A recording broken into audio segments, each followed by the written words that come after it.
Antena 1 Notícias.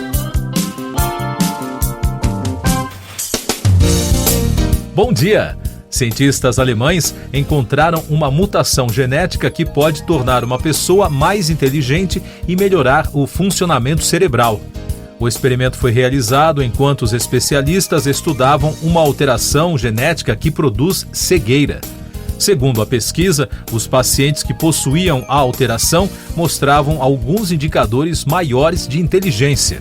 Os dois neurobiólogos Tobias Lanehan e Manfred Heckmann, professores nas universidades de Leipzig e Würzburg, tiveram a ideia de fazer o estudo quando leram em uma publicação científica sobre uma mutação que danifica uma proteína sináptica que age na comunicação entre neurônios. No início, os pesquisadores queriam entender por que a mutação provoca a perda de visão nos pacientes. No entanto, os médicos notaram que os pacientes também apresentavam inteligência acima da média. Para o estudo, eles usaram moscas como cobaias. Isso porque a mosca da fruta pode ser usada para obter uma compreensão das doenças do cérebro humano. Estima-se que 75% dos genes que envolvem doenças em humanos também são encontrados nesse animal. De acordo com Lanehan, a equipe observou que as moscas com a mutação mostraram um aumento do desempenho cognitivo. Esse efeito provavelmente é encontrado da mesma maneira ou de maneira semelhante em pacientes humanos e pode explicar o aumento do desempenho, mas também o problema de visão. E daqui a pouco você vai ouvir no podcast Antena 1 Notícias. Supremo anula veto e retoma cassação de deputado. Buscas por indigenista e jornalista desaparecidos na Amazônia ganham atenção internacional. Estados Unidos dizem que vão acompanhar o caso. Bolsonaro viaja aos Estados Unidos para a Cúpula das Américas. A segunda turma do Supremo Tribunal Federal derrubou a decisão do ministro Nunes Marques, que tinha devolvido o mandato ao deputado Fernando Francischini, do União do Paraná. O parlamentar teve o mandato cassado pelo TSE no ano passado, por divulgação de informações falsas sobre as eleições. O presidente Jair Bolsonaro criticou a decisão. Ele voltou a atacar o presidente do Tribunal Superior Eleitoral, o ministro Edson Fachin, e o ministro Alexandre de Moraes, e ainda ameaçou não cumprir as decisões do STF. O desaparecimento do indigenista brasileiro Bruno Pereira e do jornalista inglês Don Phillips tem repercussão nos jornais internacionais como o inglês The Guardian e o americano The Washington Post. O francês France 24 também destacou as ameaças que o indigenista vinha sofrendo e o colombiano El Tiempo registrou o início e o decorrer da viagem da dupla até a comunidade de São Gabriel, na região do Vale do Javari, na Amazônia. E o enviado do governo Joe Biden para o clima, John Kerry, sinalizou que vai se comprometer em buscar respostas para o desaparecimento da dupla. O presidente Jair Bolsonaro embarca hoje para participar da Cúpula das Américas em Los Angeles, nos Estados Unidos. O evento deverá reunir líderes dos países da América do Sul, América Central e América do Norte para debater o fortalecimento da democracia na região.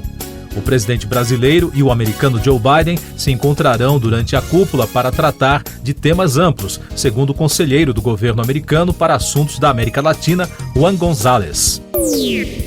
Eu sou João Carlos Santana e você está ouvindo o podcast Antena 1 Notícias, com mais destaques do noticiário nacional. O plenário do Senado Federal aprovou o projeto de lei que amplia a Política Nacional de Educação Ambiental. O texto agora vai à sanção do presidente. A campanha quer mostrar à população a importância da conservação dos ecossistemas naturais e dos seres vivos e também do controle da poluição, entre outros temas. Em Pernambuco, já chega a 128.600 o número de pessoas que estão desalojadas ou desabrigadas devido às fortes chuvas que atingem a região. Na terça-feira, um adolescente morreu em mais um deslizamento de barreira na zona norte do Recife. A Defesa Civil afirmou que a continuidade das chuvas aumenta os riscos à população e, por isso, as pessoas devem seguir as orientações das autoridades. Destaques do noticiário econômico. Os servidores do Banco Central decidiram manter a greve iniciada em 1º de abril por tempo indeterminado em assembleia realizada na terça-feira. A continuidade da paralisação foi aprovada por 80% dos votos. A próxima Assembleia será na terça-feira, dia 14, no dia anterior ao encontro do Comitê de Política Monetária do Banco Central, o Copom, que define o nível da taxa Selic.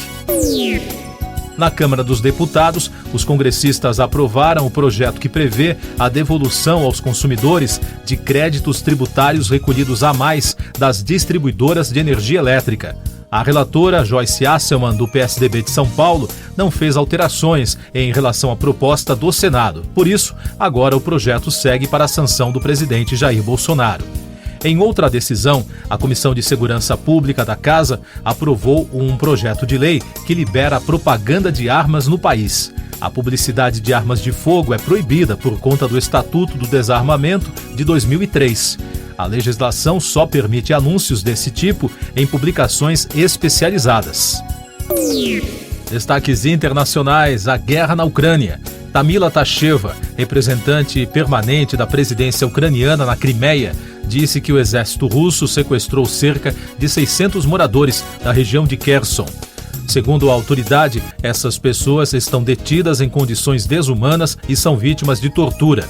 Os detidos são principalmente jornalistas e ativistas que organizaram comícios pró-ucranianos depois que as tropas russas ocuparam o território, disse Tasheva. Na Rússia, 2 empresários da maior rede social do país, a VKontakte, e próximos ao governo, morreram na terça-feira em um acidente na região autônoma de Nenetsia, no Ártico Russo. O vice-presidente da empresa, Vladimir Gabrielian, e o executivo sênior, Sergei Merzlyakov, estavam participando de uma expedição em veículos anfíbios e foram arrastados pela água após capotarem no rio. O mesmo acidente foi registrado com outros membros da expedição. Destaque da música: a canção Running Up the Hill, da cantora britânica Kate Bush, gravada há 37 anos, em 1985, se tornou a mais tocada do mundo, com mais de 8.400.000 streamings, após ser incluída na trilha da série Stranger Things.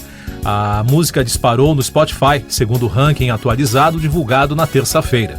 Além disso, a faixa conquistou pela primeira vez um lugar no top 10 das paradas americanas, disparando para a 8ª posição. Último destaque do podcast Antena 1 Notícias, edição desta quarta-feira, 8 de junho. Um veículo invadiu uma calçada e atingiu pedestres em Berlim, capital da Alemanha, na manhã de hoje. De acordo com o último boletim do Corpo de Bombeiros local, até o momento o incidente deixou 1 morto e 8 feridos. Siga nossos podcasts em antena1.com.br. Este foi o resumo das notícias que foram ao ar hoje na Antena 1.